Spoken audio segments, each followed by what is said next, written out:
Savitri silks చేనేత వస్త్రాల అద్భుత ప్రపంచం. సంప్రదాయం స్టైల్ ఒకే చోట.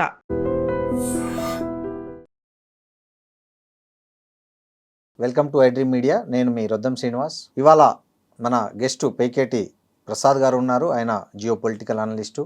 ప్రపంచ రాజకీయాలు, అదే భౌగోళికమైనటువంటి ఈ రాజకీయ మార్పుల వల్ల భారతదేశం ఏర్పడే ఎఫెక్టు, అదేవిధంగా ఇరాన్ అమెరికా వార్, ఇంకా దాని పర్యవసానాలు, అది ఇంకా ఎంతకాలం కొనసాగుతుంది, అదేవిధంగా ఆఫ్ఘనిస్తాన్ పాకిస్తాన్ మధ్య చైనా మధ్యవర్తిత్వం నడపడం, ఇట్లాంటి అంతర్జాతీయ పరిణామాలకు సంబంధించి మాట్లాడదాం ప్రసాద్ గారితో. నమస్తే ప్రసాద్ గారు. నమస్కారం అండి. సార్, ఏం సార్ ఈ ఇరాన్, మీరు అన్నట్లు మనం ఇంతకుముందు మన టాపిక్లో మాట్లాడుకున్నాం, మీరు స్పష్టంగా చెప్పారు ఈ యుద్ధము ఇప్పట్లో ఆగదు అని అన్నారు. అంతకుముందు ట్రంప్ 15 రోజుల్లో క్లోజ్ చేస్తామన్నారు. దాన్ని మనం ప్రస్తావించినప్పుడు మీరు చెప్పారు, మీరు అన్నట్లుగానే యుద్ధం పరంపర కొనసాగుతుంది. ఈ యుద్ధానికి సంబంధించి ట్రూత్లో ట్రంప్ గారు మొన్న ఒక పోస్ట్ చేశారు. ఏమనంటే 2 వారాల్లో మ్యాక్సిమం యుద్ధం క్లోజ్ అయిపోతుంది, అన్నీ సెటిల్ అయిపోతాయి అన్నారు. వితిన్ డేస్లోనే మళ్ళీ లేదు హర్మోజ్ మొత్తం ఆక్యుపై చేసే వరకు అమెరికా యుద్ధం కొనసాగుతుంది అని అన్నారు. ఈ స్టెబిలిటీ లేకపోవడాన్ని ఎలా అర్థం చేసుకోవాలి? రెండుగా చూడొచ్చండి. ట్రంప్ని ప్రెసిడెంట్ ఆఫ్ అమెరికా కింద చూడకూడదు మనం. ఓకే, ఆయన ఒక బిజినెస్ మ్యాన్గా చూడాలి. ఆయన చేసేవి ఎలా ఉన్నాయంటే, ఫస్ట్ స్టాక్ మార్కెట్ ఓపెనింగ్ టైంలో ఏమో మంచి స్టేట్మెంట్లు ఇస్తాడు, ఈ వార్ అయిపోతుంది ఇలా అని చెప్తాడు. మళ్ళీ ఫ్రైడే రోజు ఎప్పుడైతే స్టాక్ మార్కెట్ బంద్ అవుతుందో మళ్ళీ అటాకులు చేయడం మొదలు పెడతారు. సో ఈ విధంగా అంటే అతని కింద ఉండేవాళ్ళు ఈ స్టాక్ మార్కెట్లో ఆ స్పెక్యులేటివ్ ట్రేడింగ్ వీటి మీద డబ్బు బాగా సంపాదించుకుంటున్నారు. ఓకే, సో అది జరిగింది. ఎందుకంటే ఆ ఇరాన్తో ఆగిపోతుందని చెప్పిన ఒక అరగంట ముందు $100 million $150 million వాళ్ళు చేసుకున్నారని రిపోర్ట్లు కూడా వచ్చాయి మనకి. సో ఆ విధంగా అదొకటి జరుగుతుంది. ఇంకోటి, ఆయన ప్రెసిడెంట్గా చూస్తే అమెరికా దౌర్భాగ్యం ఏంటంటే, ఇది వరకు ప్రెసిడెంట్ గారు ఎవరైతే ఉన్నారో బైడెన్ గారు, ఆయన physically week, age related problems వచ్చింది, అవన్నీ ఉన్నాయి. ఆయన ఫిజికల్లీ ఛాలెంజ్డ్ అయితే ఈయన మెంటల్లీ ఛాలెంజ్డ్ అయిపోయినాడు. రోజుకొక మాట మాట్లాడుతున్నాడు, ఏం చేయాలి తెలియట్లేదు. సో ఆ విధంగా ఏంటంటే ఈ యుద్ధము ఇప్పట్లో ఇంకా ఆగే ఎక్కడ కనిపించట్లేదు. సరే, వీళ్ళకి ఏంటంటే వాళ్ళ మీద వాళ్ళ బిజినెస్ లేకపోతే వాళ్ళ ప్రజల నుంచి ఇంకా తిరుగుబాటు మొదలవుతోంది.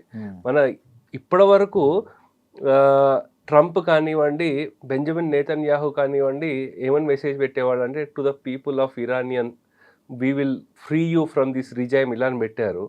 ఇప్పుడు ఇరాన్ ప్రెసిడెంట్ పెట్టారు వాళ్ళకి, మేము విక్టిమ్స్, ఇలా మీరు కూడా జాయిన్ అవ్వాలి అని. ట్రంప్కి వ్యతిరేకంగా అక్కడ బాగా నడుస్తుంది కూడా, అతనికి అగెయిన్స్ట్గా ఈ మూమెంట్లు అవి కూడా నడుస్తున్నాయి. సో ఆ విధంగా అతనికి ప్రజల నుంచి పెరుగుతోంది. దాంతోపాటు ఏమవుతుందంటే, ఇంకా అక్కడ ఉండే వాళ్ళు వాళ్ళ రిపబ్లికన్స్ లేకపోతే వాళ్ళ డిఫెన్స్లో ఉండేవాళ్ళు కూడా రిజైన్ చేసేయడం మొన్ననే చూసాం. వాళ్ళ చీఫ్ ఆఫ్ స్టాఫ్ని కూడా తొలగించడం జరిగింది. అంటే అంతర్గతంగా కూడా వాళ్ళకి ఆ కుమ్ములాటలు మొదలయ్యాయి. నాటో నుంచి అమెరికా ఒకటి ఐసోలేట్ అయిపోయింది, మిగతా దేశాలన్నీ సపరేట్ అయిపోయాయి. ఎక్కడ వీళ్ళు సపోర్ట్ రావడం లేదు. సో ఇజ్రాయెల్ వాడు కరెక్ట్ చున్కే మారింగ్ అని ఎవరైతే అటాక్ చేయాలో వాడు పనులు వాడు చేసుకెళ్ళిపోతున్నాడు. అంతర్గతంగా ఇజ్రాయెల్లో కూడా ప్రజలు ఈ యుద్ధాన్ని ఆపాలి అన్న ఆ ప్రెషరు మొదలవుతుంది. కానీ వాళ్ళకి నిత్యం ఉండేదే కాబట్టి they are used to it. So అమెరికాకి ఏంటంటే వాడి మీద డైరెక్ట్ దాడులు ఇప్పటివరకు ఏం జరగలేదు. కానీ ఒకటి ఏంటంటే, గత 20 సంవత్సరాల్లో ఫస్ట్ టైం ఒక ఫ్లైట్ని, వాళ్ళ ఫైటర్ ఫ్లైట్ని కూల్చడం, దాని తర్వాత దాంట్లో ఉన్న వాళ్ళు ఎవరైతే ఉన్నారో ఆయన అక్కడ పైలట్ కింద పడిపోతే ఆయన పట్టుకోవడం జరిగింది. గత 20 సంవత్సరాల్లో ఎప్పుడూ జరగలేదు. అది వాళ్ళకి ఏంటంటే అంతర్జాతీయంగా వాళ్ళకి చాలా గట్టి దెబ్బ. అంటే మీరు ఒకరు ఇద్దరు సంఖ్య చూడకండి, కానీ అక్కడ చూడాల్సింది ఏంటంటే అమెరికన్ వాళ్ళు ఇలా ఒక యుద్ధ ఖైదీగా నిలబడ్డాడు ఇప్పుడు. సో అందు గురించి ఏంటంటే ఇది అమెరికాకి చాలా గట్టి దెబ్బ, పరువు పోయింది అమెరికాకి. అంటే ఇది వరకు అమెరికా ఉండేదంటే అమెరికా ఏం చెప్తే అదే ప్రపంచంలో వారి శాసనంగా ఉండేది. ఇదైతే ఉంది అది పోయింది ఇప్పుడు. సో ఎవరికి వాళ్ళ నెగోషియేషన్స్ వాళ్ళు చేస్తున్నారు. సో నెక్స్ట్ మీరు చూసుకుంటే ఇప్పుడు మనకి యూకే వాళ్ళు ఒక 40 దేశాలు కలిసి ఒక సపరేట్గా హార్మోస్ దాంట్లో నెగోషియేట్ చేసుకుని, బాబు మాకు ఆయిల్ కావాలి, ఆ ప్రయత్నాల్లో వాళ్ళు ఉన్నారు. సో మనకి భారతదేశానికి చూసుకుంటే అండి, ఇప్పటి వరకు మనకి డొమెస్టిక్ గ్యాస్లు ఇవేమి పెంచలేదు, కానీ ఒకటి మనం చెప్పాలంటే, వాస్తవం చెప్పాలంటే ఎలక్షన్ టైం ఇప్పుడు. అందు గురించి అదొక వన్ ఆఫ్ ద రీజన్ అయి ఉంటుంది. ఎందుకంటే మొత్తం ప్రపంచవ్యాప్తంగా మాత్రం గ్యాస్ రేట్లు అన్నీ పెరిగాయి. కమర్షియల్ రేట్స్ అన్నీ పెరిగాయి భారతదేశంలో కూడా. ఇక్కడ పెరుగుతుందా లేదో మనకు తెలియదు. మనం చూస్తే గ్లోబల్ ట్రెండ్ చూస్తే ఇక్కడ కూడా పెరిగే అవకాశం ఉంది. నేను అనుకోవడం ఎలక్షన్స్ వల్ల ఆగి ఉండొచ్చు అని అనుకుంటున్నాను. ఈ 15-20 రోజుల్లో మన ఎలక్షన్లు అయ్యేంత వరకు 29th ఏప్రిల్ వరకు పెరగదని నేను అనుకుంటున్నాను. దాని తర్వాత ఏమైనా అయ్యే అవకాశం ఉంటుందేమో మనకు తెలియదు. సో కానీ మనకి ఇక్కడ చూడాల్సింది ఏంటంటే అండి, భారతదేశానికి చమురు వచ్చినప్పటికీ దాన్ని రిఫైనింగ్ చేసే కెపాసిటీ వరల్డ్స్లో 4th లార్జెస్ట్ మనం. అవును. సో అందు గురించి ఏంటంటే మనం ఎక్స్పోర్ట్ మనం చేస్తున్నాం. కానీ ఇప్పుడు మనకేంటంటే గవర్నమెంట్ ఇన్స్ట్రక్షన్ ఏమిచ్చిందంటే ఇక్కడ ఉండే ఎక్సైజ్ డ్యూటీని తగ్గించడం అవన్నీ చేసి చమురుని ఇక్కడ కూడా అమ్మితే వీళ్ళకి లాభసాటిగా ఉండేటట్టు చూసుకుంటున్నారు. సో ఆ ప్రయత్నాలు కూడా జరుగుతున్నాయి. అందు గురించి గవర్నమెంటు ఆ బ్యాలెన్స్ యాక్ట్ చేసుకుంటూ వస్తోంది. కానీ ఇంకా మనకి రేట్లు పెరిగే అవకాశం ఉంటుంది. ఎందుకంటే ఎక్కువ రోజులు మనం దీనికి ఉండలేమన్నమాట. సరే, ఇప్పుడు ఇరాన్ పరిస్థితి మనం ఆలోచించినట్లయితే వాళ్ళు చాలా సాహసోపేతంగా పోరాటం చేస్తున్నారు. అయితే ఇప్పుడు అక్కడ కొన్ని వార్తలు వస్తున్నది ఏంటంటే, ఈవెన్ అక్కడ అధ్యక్షుడు కొత్త అధినేత చెప్పినా కూడా IRGC అక్కడ యుద్ధం ఆపే పరిస్థితిలో లేదు. వాళ్ళు యుద్ధం కంటిన్యూ చేయాలని డిసైడ్ అయ్యారు. వాళ్ళను నియంత్రించే పరిధి అక్కడ అధ్యక్షుడికి కొత్త నాయకుడికి కూడా లేకుండా పోయింది అనే ఒక వార్తలు వస్తున్నాయి. ఇది ఎంతవరకు నిజం? అది 100% వాస్తవం అండి. ఇప్పుడే కాదు, ఎప్పటి నుంచో కూడా వాళ్ళకి ఏంటంటే వాళ్ళ సుప్రీం లీడర్ ఎవరైతే ఉన్నారో అయోతుల్లా ఖమైనీ ఉన్నప్పుడు, దానికంటే ముందు ఇప్పుడు ఉండే ముజిదాబాద్ ఎవరైతే ఉన్నారో IRGC వాళ్ళందరూ ఆయనకి రిపోర్టింగ్ చేస్తారు. ఏదో నామమాత్రానికి వాళ్ళ పార్లమెంటు ఇవన్నీ ఉన్నప్పటికీ కూడా ఈ గవర్నమెంట్ కాంట్రాక్ట్స్, పెద్ద పెద్ద కాంట్రాక్ట్స్ ఇవన్నీ ఎవరైతే ఉంటాయో 80% IRGC వాళ్ళు ఎవరికి చెప్తే వాళ్ళకే వెళ్తుంది అనమాట. అందు గురించి వాళ్ళు ఎవరు కంట్రోల్లో ఉండరు, వాళ్ళు డిసైడ్ చేసిందే అవుతుంది అక్కడ. కానీ ఏంటంటే ఎప్పుడైతే ఈ IRGCకి వ్యతిరేకంగా మొదలయ్యిందో, లేకపోతే అటాక్ అంతర్గతంగా తెహరాన్లో ఈ హిజాబ్కి వీటికి మూమెంట్ స్టార్ట్ అయ్యిందో, కానీ ఇప్పుడు ఎవరు ధైర్యం చేయలేకపోతున్నారు. ఇప్పుడు ఏంటంటే అలా ఉండేవాళ్ళు కూడా ఇప్పుడు సింపథెటిక్గా మారారు. మీరు ఏం చెప్పారు మేము అదే చేస్తామన్న స్టేజ్కి వచ్చారు. ఈ దాడులు చేయడము, ఈయన ఖమేనీ మీద అటాక్ చేయడం, ఇవన్నీ చేయడం ద్వారా IRGC ఇంకా స్ట్రాంగ్ అయింది. వాళ్ళ నెగోషియేషన్ కేపబిలిటీస్ ఇంకా పెరిగింది. వాళ్ళు ఇంత మాకు నష్టం జరిగింది కాబట్టి మీకు చుట్టుపక్కల ఉన్న డేటా సెంటర్, అమెరికన్ టెక్ కంపెనీలు అన్నీ ఎవరైతే ఉన్నారో వాళ్ళ డేటా సెంటర్లు వాటి మీద అటాక్ చేయడం మొదలుపెట్టారు. ఎందుకంటే ఈ వార్ఫేర్ ఏదైతే జరుగుతోందో, మనకు ట్రెడిషనల్ వెపన్స్తో వార్ఫేర్ ఒకటి నడుస్తుంది, 2 అడిషనల్ ఉన్నాయి. ఒకటి ఏంటంటే AI వార్ఫేర్ ఉంటుంది. AIతో ఈ డ్రోన్స్ అవన్నీ చేయడం అదొకటి ఉంటుంది. నెక్స్ట్ ఈ నెరేటివ్ వార్ఫేర్ కూడా సోషల్ మీడియా ఉంటుంది. వీటిలన్నిటికీ డేటా ఇవన్నీ ఎక్కడ ఉంటుంది? ఈ క్లౌడ్స్ డేటా సెంటర్లు ఏవైతే ఉంటుందో దాంట్లో స్టోర్ అయి ఉంటుంది. అందు గురించి ఈ డేటా సెంటర్ల మీద అటాక్ చేస్తున్నారు. దాంతో ఏమవుతుందంటే అక్కడ ఈ మిడిల్ ఈస్ట్లో ఎవరైనా డేటా సెంటర్ల మీద ఇన్వెస్ట్ చేయాలంటే భయపడుతున్నారు. మనకు అమెజాన్ వెబ్ సర్వీసెస్ వాటి మీద అటాక్ చేశారు. నెక్స్ట్ గూగుల్ని, మైక్రోసాఫ్ట్ని, ఇంకా ఫేస్బుక్ వీళ్ళన్నిటి కూడా చేస్తామని వాళ్ళు చెప్తున్నారు. సో అందు గురించి ఇది వాళ్ళు ఏంటంటే ఎకనామికల్లీ ఈ గల్ఫ్ కంట్రీస్ ఎవరైతే ఉన్నారో వాటి మీద అటాక్ చేయడం స్టార్ట్ చేస్తారండి. సరే, ఇంకోటి, ఈ యుద్ధంలో నాటో దేశాలు ఆల్మోస్ట్ పక్కకు వచ్చేసినట్లే అనిపిస్తుంది. మా బేస్ వాడుకోనియము అని వాళ్ళు అమెరికాకు తెగేసి చెప్పారు. ఈ పరిస్థితుల్లో అసలు ఈ నాటో దేశాల బేస్ను వాడుకోకుండా అమెరికా ఇరాన్తో యుద్ధం చేయడం అనేది అసాధ్యమేనంటారా? అంటే నాటో దేశాల కంటే ఎక్కువ మనకి వాళ్ళకి అఫ్కోర్స్ వాళ్ళకి ఫ్యూయల్ రీఫిల్లింగ్ అవన్నిటికీ ప్రాబ్లం అవుతుంది. అయితే వీళ్ళు ఇప్పుడు ఏం చేస్తున్నారంటే UAE, సౌదీ ఈ దేశాల మీద ఎక్కువ డిపెండ్ అయ్యారు. నాటో కంటే వీళ్ళే ఇంకా ఫేవరబుల్గా ఉన్నారు కూడా. ఎందుకంటే ఎప్పటి నుంచో షియా సున్నీలకు ఉండే కాన్ఫ్లిక్ట్ ఏవైతే ఉందో దాని గురించి నాటో వాళ్ళు పక్క జరిపారు. 100% no doubt about it. So వాళ్ళు ఇంకోటి ఏంటంటే మేము ఎక్కువ సపోర్ట్ చేయలేము, ఎందుకంటే యుక్రెయిన్లో మేము ఆల్రెడీ సపోర్ట్ చేస్తున్నాం, అక్కడ యుక్రెయిన్లో చేస్తున్నాం కాబట్టి ఇక్కడ మీకు ఎక్కువ సపోర్ట్ ఇవ్వలేము అని చెప్తాను. ఈయన రోజుకు ఒక మాట మాట్లాడుతున్నాడు, పర్సనల్ అటాకులు చేస్తున్నాడు. మనకి ఫ్రెంచ్ అధినేత మ్యాక్రోన్ వాళ్ళ వైఫ్ ఆ రిలేషన్ కొట్టింది. ఇంత చండాలంగా మనం ఎప్పుడు చూడలేదు కదా. కొంచెము ఎంతనో కొంచెం ఆ డిగ్నిటీ ఉంటుంది. అవును. ఆ డిగ్నిటీ ఏం లేకుండా ఆ పర్సనల్ విషయాలు, పర్సనల్ అటాకులు చేయడము ఆ వీడియోలు కూడా మరి దారుణం అది. ఉమ్, సో అందు గురించి ఎవరు వీళ్ళకి సపోర్ట్ రారు. కానీ ఇప్పుడు యూఏఈ వీళ్ళందరూ కూడా ఇప్పుడు ప్రెషర్ బాగా తీసుకొస్తున్నారు. ఇంకా ఆన్ ద గ్రౌండ్ మేము కూడా సపోర్ట్ చేస్తామంటున్నారు, కానీ ఎంతవరకు వాస్తవమో తెలీదు. నేను అనుకోవడము వీళ్ళు ఇప్పుడు పాకిస్తాన్ మీద ప్రెషర్ తీసుకొస్తున్నారు. ఉమ్, మీరు మనం డిఫెన్స్ ప్యాక్ట్ పెట్టుకున్నాం కదా, ఇన్ని $1 బిలియన్ ఇచ్చాం కదా, మరి రావాలి మీరు ఇప్పుడని. లేదంటే మీరు ఆ డబ్బులు తిరిగి ఇచ్చేయండి. పాకిస్తాన్ వాటికి ఆల్రెడీ మనకి చూస్తూనే ఉన్నాము. ఈ యూఏఈ వాళ్ళు కొంత ఆర్థికంగా సపోర్ట్ చేశాడు, సౌదీ వాళ్ళు సపోర్ట్ చేశారు, ఇంకా నెక్స్ట్ చైనా వాడు పవర్ డ్యూస్ బిల్లు కూడా మాకు ఇవ్వాలంటున్నారు. అన్ని వైపుల నుంచి వాడికి అష్టదిగ్బంధనం అవుతోంది. సో పాకిస్తాన్ వాడు మళ్ళీ ఈ యుద్ధంలోకి వస్తాడా, ఎలా తప్పించుకోవాలో వాడికి తెలియట్లేదు. సో కానీ పాకిస్తాను విచిత్రంగా చైనాతో పోయి చర్చలు జరుపుతున్నట్టుంది కదా సార్. అంటే ఐ మీన్ ఆఫ్ఘనిస్తాన్ పాక్ మధ్య సయోధ్య కుదిర్చడానికి చైనా మధ్యవర్తిత్వం నడుపుతున్నట్లు కూడా మనకు వార్తలు వస్తున్నాయి. డెఫినెట్లీ అది. ఎందుకంటే ఒకటి పాకిస్తాన్ వాడికి వాళ్ళు ఇప్పుడు ఇన్వెస్ట్ చేయాలంటే ఎవరు రావట్లేదు ముందుకి. ఎందుకంటే ఆల్రెడీ అటాకులు జరుగుతుంది, కంట్రీ చాలా అస్తవ్యస్తంగా ఉంది అంటున్నారు. ఒక పక్కనేమో బలూచిస్తాన్ వాళ్ళు అటాక్ చేస్తున్నారు, ఇంకో పక్కేమో వీళ్ళు ప్రెషర్ తీసుకొస్తున్నారు యూఏఈ, లేకపోతే వీళ్ళకి ఏం తెలియాలి తోచక ఫస్ట్ వీళ్ళు ఏంటంటే సరే వీళ్ళు ఊహించింది ఒకటి అయ్యింది ఒకటి. ఎప్పుడైతే ఆఫ్ఘనిస్తాన్ మీద అటాక్ చేశారు, ఆఫ్ఘనిస్తాన్ మీద కాబూల్లో మేము చేసేస్తే అయిపోతుంది అనుకున్నారు, కానీ వాళ్ళ సూసైడ్ బాంబర్స్ వీళ్ళందరూ రెడీగా ఉన్నారు. వాళ్ళు చేసిన ఫైట్ బ్యాక్కి వీళ్ళు భయపడి వెనకాల స్టెప్ వేశారు.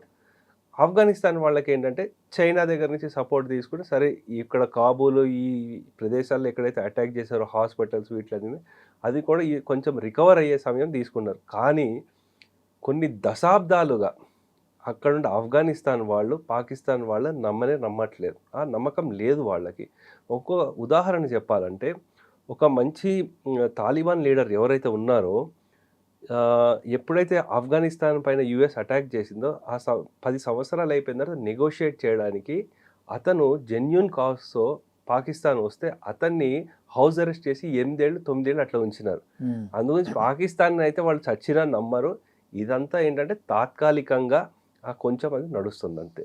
సరే, ఈ చైనా ఇరాన్ దీవుల్లోకి తన సైన్యాన్ని పంపిందనే వార్తలు కూడా వస్తున్నాయి. అంటే దీన్ని బట్టి యుద్ధం మరింత తీవ్రమవుతుంది అనుకోవచ్చా? ఘర్షణలు ఇంకా ఉద్రిక్తంగా మారే అవకాశం ఉందంటారా? అంటే నేను అనుకోవడం చైనా వాడు వాళ్ళని అయితే పంపించాడండి. సో డెఫినెట్లీ పంపించాడు. వాడు రా మెటీరియల్స్ అవి ఇవి సప్లై చేసినా సరే వాళ్ళని పంపిస్తే నార్త్ కొరియా వాళ్ళు ఏమైనా పంపించవచ్చు, ఆ అవకాశం ఉంటుంది. కానీ చైనా వాళ్ళు దీనికి యూస్ చేసుకోరు వాళ్ళని. సో అందుగురించి ఉద్రిక్తత అలాగే ఉంటుంది. అది ఎప్పుడు అవుతుందా అనేది తెలియదు. మనకు హార్మోస్ దాని నుంచి కొంచెం నెగోషియేషన్ చేసుకుంటూ అట్లీస్ట్ ఈ ఆయిల్ సప్లైని వీటిని కంట్రోల్ చేసుకుంటూ వచ్చారనుకో, ఆర్థికంగా కూడా ఇరాన్ వాళ్ళు బలోపేతం అవుతారు. ఇప్పుడేం వాళ్ళ ఆయిల్ ఎక్స్పోర్ట్స్ కూడా ఆగిపోయినాయి కదా. సో ఫస్ట్ అక్కడ ఆ హార్మోస్ స్ట్రైట్ ఏదైతే ఉందో అక్కడ పెట్టిన సీ మైన్స్ అవన్నీ తీయడము అవన్నీ చేయడం ద్వారా తర్వాతనే ఇంకేమైనా చేయగలుగుతారండి. ఇంకోటి సార్, హార్మోజ్ జలసంధిని అక్కడ వీళ్ళు రిస్ట్రిక్ట్ చేయడం వల్ల ఇరాను చాలా ఓడలు అక్కడే చిక్కుకుపోయాయి. అవును, నావికులు కూడా అక్కడే చిక్కుకుపోయినారు. అదేవిధంగా కొత్తగా రాకపోకలు సాగించడానికి కూడా చాలా ఇబ్బంది అయింది. ఇది ఎంత మొత్తం ఈ వ్యవస్థ అంతా సప్లై చైన్ దెబ్బతిని రేట్లన్నీ భారీగా పెరిగిపోతున్నాయి. దగ్గర $69 ఉన్న బ్యారెల్ ధర ఇవాళ $120 వరకు చేరుకుంది. సో ఈ పరిస్థితి ఇలాగే కొనసాగితే నెక్స్ట్ ఎలా ఉండబోతుంది? ఆయిల్ సంక్షోభం ఎలా ఉండబోతుంది? ఆయిల్ సంక్షోభం ఎక్కువగా ఉండబోయేది యూరోప్ కండి, అలాగే మిడిల్ ఈస్ట్లో ఉన్న గల్ఫ్ కంట్రీలు ఏవైతే ఉన్నాయో వాళ్ళు సప్లై చేయకుండా వాళ్ళ ఆర్థికంగా ఇబ్బంది పొందుతారు వాళ్ళు. సో ఆ ప్రాబ్లమ్స్ ద్వారా నేను అనుకోవడము వాళ్ళు కమిట్ చేసిన యూఎస్లో ఇన్వెస్ట్మెంట్లు ఏవైతే ఉన్నాయో దగ్గర $2 ట్రిలియన్ $2.5 ట్రిలియన్ వరకు ఇన్వెస్ట్మెంట్ చేస్తూ ఉన్నారు. అవి కూడా వాళ్ళు పెట్టలేమనే పరిస్థితికి వస్తుంది. దాంతో ఏమవుతుందంటే అమెరికన్ ఎకానమీ స్లో డౌన్ అయ్యి మొత్తం గ్లోబల్ ఎకానమీ రిసెషన్లోకి వెళ్ళే అవకాశం చాలా ఉంటుందండి. ఆ రిసెషన్ వస్తే మొత్తం అందరికీ ప్రపంచవ్యాప్తంగా ఇబ్బంది పాలవుతాము. ఆల్రెడీ ఈ యుద్ధం ఇప్పుడు జరిగిన దానివల్ల 0.3% గ్లోబల్ జీడిపి పడినట్టు మనకు రిపోర్ట్స్ వస్తున్నాయి. యూరోప్కి ఎస్పెషల్లీ 1% తగ్గింది. సో అందు గురించి అంటే అక్కడ డెవలప్ కంట్రీస్లో 1% is a very big number. మనం ఏదో ఇక్కడ 7%, 8% అనుకుంటాం కానీ వాళ్ళకి 1% అంటే వాళ్ళకి మామూలుగా ఉండేది 2%, 3% ఉంటుంది. దాంట్లో 1% తగ్గిందంటే 50% వాళ్ళ గ్రోత్ ఏదైతే ఉందో అది పడిపోయినట్టు. సో అందు గురించి ఇది చాలా ప్రాబ్లంగా ఉండబోతుంది. కానీ ఎంత త్వరగా అయితే అంత త్వరగా రిజాల్వ్ అవ్వాల్సిన అవసరం ఎంతైనా ఉందండి. సార్ ఇంకోటి, ఈ ట్రంప్ ఏమో ఇవాళ స్టేట్మెంట్లో మీకు త్వరలో హార్మోజ్ను మేము స్వాధీనం చేసుకుంటాం, ఆయిల్ను మీరు డంప్ చేసుకుందరు కానీ పారిస్తాం హార్మోజ్ జలసంధి నుంచి అని స్టేట్మెంట్ ఇచ్చారు. ఇంకోవైపు ఇరాన్ వాళ్ళు ఏమి ఇచ్చారంటే వాళ్ళు ట్వీట్ చేయడం ఏం చేశారంటే, ఈవెన్ వార్ ఎండ్ అయ్యి సమస్యలు పరిష్కరించబడి అయినా కూడా అన్ని దేశాల నౌకలను అనుమతిస్తాం ఎక్సెప్ట్ ఇజ్రాయిల్, అమెరికా అని వాళ్ళు ట్వీట్ చేశారు. ఏంటిది అసలు? అంటే మీరు ఇక్కడ చూడాల్సిన అంశం ఏముందంటే, వరల్డ్ లో లార్జెస్ట్ ఎక్స్పోర్టర్ ఆఫ్ క్రూడ్ అమెరికానే. వాడికి ఏం పెద్ద అవసరం ఏం లేదు. అమెరికన్ వెహికల్స్ ఈ దారి నుంచి వెళితే దాన్ని బ్లాక్ చేస్తాం అంటున్నారు అంతే. ఇజ్రాయెల్ వాళ్ళకి వాళ్ళ సొంత మార్గాలు వాళ్ళకు ఉన్నాయి, వాళ్ళు తెచ్చుకుంటున్నారు. కానీ ఏంటంటే ఇరాన్ వాళ్ళకి ముఖ్యంగా ఇంత ఇన్ఫ్రాస్ట్రక్చర్ ఇవంతా లాస్ అయింది, ఇంత ప్రాణ నష్టం జరిగింది. వీటిలన్నిటికీ వాళ్ళు మాకు ఇక్కడి నుంచి వెళ్తున్న ప్రతి దానికి, ప్రతి బ్యారెల్కి ట్యాక్స్ కట్టాలి అని ఒక పెట్టే అవకాశం ఉంటుందండి. ఆల్మోస్ట్ ఆల్రెడీ ఇప్పుడు ఒక్కొక్క ఓడకి 19 కోట్లు మన కరెన్సీలో చెప్పుకోవాలంటే ఉంటుంది, 19 కోట్లు ట్యాక్స్ వసూలు చేస్తున్నారు. అంటే వాళ్ళు ఇప్పుడు ఏంటంటే ఆ ఇచ్చే కరెన్సీ యువాన్లో ఇవ్వండి అంటున్నారు. అంటే పెట్రో డాలర్ ఎకానమీ ఏదైతే ఉందో ఆ దాన్ని కొలాప్స్ చేయడానికి కూడా వాళ్ళు ప్రయత్నాలు చేస్తున్నారండి. సో అందు గురించి ఇది ఇంకా ఉద్రిక్తత పొందినా సరే చైనా వాడు కామ్గా ఉండి వాడిని మొత్తం వాడు స్ట్రాంగ్ అవుతున్నాడు. అమెరికా వాళ్ళు దీన్ని ఇంకా పొడిగించిపోయి వీక్ అవుతున్నారు. సో అందు గురించి ఈ ఎంత త్వరగా అవ్వాలో అంత త్వరగా అవ్వాల్సిందే ఇది. లేదంటే ఇంకా అమెరికా ఎకానమీ కొలాప్స్ అయ్యి, ఎప్పుడైతే అమెరికన్ ఎకానమీ కొలాప్స్ అవుతుందో వరల్డ్ ఎకానమీ రిసెషన్లో పడుతుందండి. ఏంటి సార్ లింక్ ఏంటి రెండింటికి? అంటే ఇప్పుడు మనం చూసుకుంటే అండి, భారతదేశం ఇంత పెద్దది, చైనా దేశం కూడా సేమ్ పెద్ద దేశాలు. ఈ రెండు దేశాలు కలిపినా సరే కన్జ్యూమరిజం యుఎస్ వాళ్ళది డబుల్ ఉంటుంది. అంటే మన ఈ రెండు దేశాలు ఎంతైతే మనం తింటామో దానికంటే 2 రెట్లు ఎక్కువ వాళ్ళు వాడే వస్తువులు ఉంటాయి. సో ఎప్పుడైతే కొనేవాడికి ఆ శక్తి ఉంటుందో దానివల్ల వాడి పవర్ అంతా అక్కడ ఉంది. ఒకటి ఏంటంటే మిలిటరీలీ వాళ్ళు స్ట్రాంగ్, కన్జ్యూమరిజం కూడా వాళ్ళు స్ట్రాంగ్ ఉన్నారు. సో ఇంకోటి టెక్నాలజీ, ఈ మూడిట్లో స్ట్రాంగ్ ఉన్నారు. కాబట్టి ఇప్పుడు కూడా అమెరికా వీక్ అయినట్టు కనిపిస్తున్నా సరే ఈ అంశాల మీద వాళ్ళు స్టిల్ ద స్ట్రాంగ్ కంట్రీ. దాన్ని అంటే యూనిపోలార్ వరల్డ్ నుంచి మనం మల్టీపోలార్ వరల్డ్లోకి వెళ్ళే ఈ మార్గంలో ఈ వార్ ఒకటని మనం చూసుకోవచ్చండి. సార్ ఇప్పుడు ఈ సంధిలో సడేమేలాగా ఈ రష్యా ఉక్రెయిన్ వారు మళ్ళీ కొత్త రూపం దాల్చింది. ఉక్రెయిన్ ఇప్పుడు తిరిగి మళ్ళీ రష్యా ఏదైతే గతంలో స్వాధీనం చేసుకున్న భూభాగాలు ఉన్నాయో వాటిని మళ్ళీ ఉక్రెయిన్ ఒక్కొక్కటి స్వాధీనం చేసుకుంటూ వస్తుంది. దీన్ని ఎలా అర్థం చేసుకోవాలి అసలు? అంటే యుక్రెయిన్ వాళ్ళకి సపోర్ట్ వీళ్ళు చేస్తున్నారు. ఎవరు?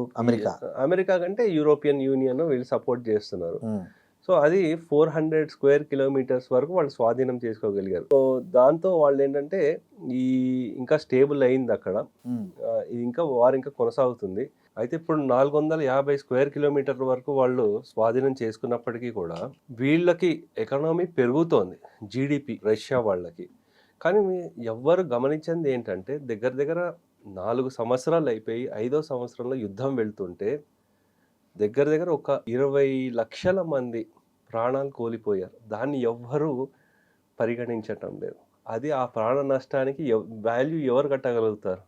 సో అందుగురించి యుద్ధము ఇదా నడుస్తూనే ఉంటుంది, కానీ ప్రాణాలు కోల్పోతున్నాము. అందుగురించి ఆ యుద్ధాన్ని అవాయిడ్ చేయాలి, కానీ అది అవటం లేదు ఎక్కడ. అంటే ఉక్రెయిన్కి ఏమన్నా అమెరికా పరోక్ష మద్దతు ఉందంటారా? ఎందుకంటే జెలెన్స్కీ డ్రోన్ సహాయం కోరడం, ఈ మతలబ్ ఏంటి అసలు కోరడం వెనక? అంటే డెఫినెట్లీ ఉందండి.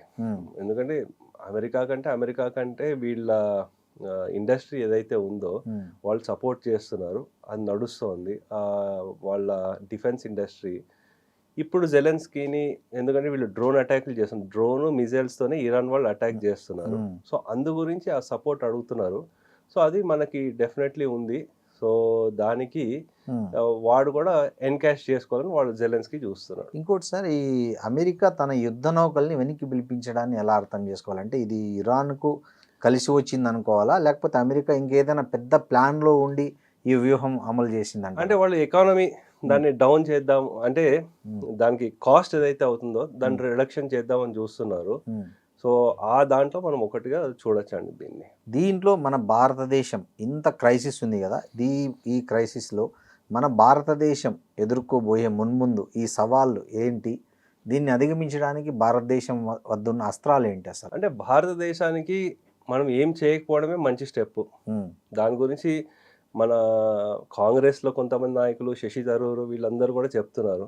సో కానీ మనకి gas price, oil price definitely పెరుగుతుంది, ఇన్ఫ్లేషన్ పెరుగుతుంది, దాని ఇంపాక్ట్ మన జీడిపి మీద కూడా ఉంటుందండి. సో ఇప్పుడు మనం అంటే తటస్థంగా ఉండడమే బెటర్ అంటారా? అంటే మనం ఏం ఇన్వాల్వ్ కాలేము, పెద్ద పెద్ద దేశాలు ఇన్వాల్వ్ అవుతున్నాయి, వాళ్ళతో పాటు మనం కూడా ఇన్వాల్వ్ అయ్యి కాంప్రమైజ్ చేయడానికి మనం ప్రయత్నం చేయొచ్చు. యూకేతో పాటు మన ఫారెన్ సెక్రటరీ గారు కూడా కలుస్తున్నారు, ఇంకా దాన్ని ఎలా చేయాలని దాంట్లో ఉన్నారు, కాబట్టి మనం ఇంకా దాని గురించి వేచి చూడొచ్చు. ఓకే సార్, ఇప్పుడు ఈ ఆఫ్ఘనిస్తాను పాకిస్తాన్ మధ్య శాంతి చర్చలు నిజంగా సక్సెస్ అయ్యే అవకాశం ఉందా? తాత్కాలికంగా అవుతుంది అది తాత్కాలికంగా. దాంతోపాటు పాకిస్తాన్ వాడు కొంచెం ఇంకా లోన్లు తెచ్చుకోవడానికి ప్రయత్నం చేస్తున్నాడు. ఎందుకంటే ఈ టెర్రరిస్ట్ ఆర్గనైజేషన్లు ఏవైతే ఉన్నాయో వాళ్ళు కూడా ఇంకా డబ్బులు లేని పరిస్థితుల్లో వచ్చేసారు. సో దానికి ఫండింగ్ ఎక్కడి నుంచి తీసుకురావాలి, ఇక్కడ ఏం లేదు ప్రశాంతంగా ఉందని ఇంకొంచెం ఫండింగ్ తీసుకురొచ్చే ప్రయత్నం చేస్తారు వాళ్ళు. అందుగురించి తాత్కాలికంగా అలా ఉంటుందండి. ఫైనల్గా ఇది ఎలాంటి షేప్ తీసుకోబోతుంది ఇప్పుడున్న పరిస్థితుల్లో వార్? ఇది ఇంకా తీవ్రత తగ్గుతుంది సార్, కానీ ఇది కంటిన్యూ అవుతుంది. ఇంకొక 5-6 months అవుతుంది. అంటే యూరోప్లో వింటర్ స్టార్ట్ అయ్యేంత లోపల ఎండ్ అవుతుంది ఇది. ఎందుకంటే వాళ్ళకి గ్యాస్ సప్లైస్ అవి లేకపోతే అల్లాడి చచ్చిపోతారు ఇంకా చలికి దానికి. సో అందు గురించి ఇది ఇంకొక 5-6 monthsలో తీవ్రత, ఇప్పుడైతే తీవ్రత తగ్గిపోతుంది, 1-2 weeksలో తీవ్రత తగ్గుతుంది, కానీ ఆ ప్రాబ్లం కంటిన్యూ అవుతుంది ఆ వార్. థ్యాంక్ యూ అండి. Thank you sir. And for more videos, Please subscribe to iDream. Please subscribe to iDream. Please subscribe iDream. And please subscribe to iDream. For more videos, subscribe to iDream. please like, share and subscribe to the channel. Congratulations, iDream. Subscribe to iDream. Subscribe to iDream. So subscribe to iDream Media. iDream ki iDream team andarki huge congratulations. Please subscribe iDream Media. Please subscribe to iDream. Subscribe iDream. Please subscribe to iDream. iDream అంటే నా కళల ఛానల్ను subscribe చేసుకున్న నోరు తిరుగుతలేదు, మీరైతే గంట గుర్తు కొట్టండి. For more such videos, please subscribe to iDream. Subscribe to iDream. Please subscribe to iDream. Please subscribe iDream Media. Please do subscribe to iDream. Please subscribe to iDream Media. For best entertainment and information, please subscribe iDream. And don't forget to subscribe to iDream.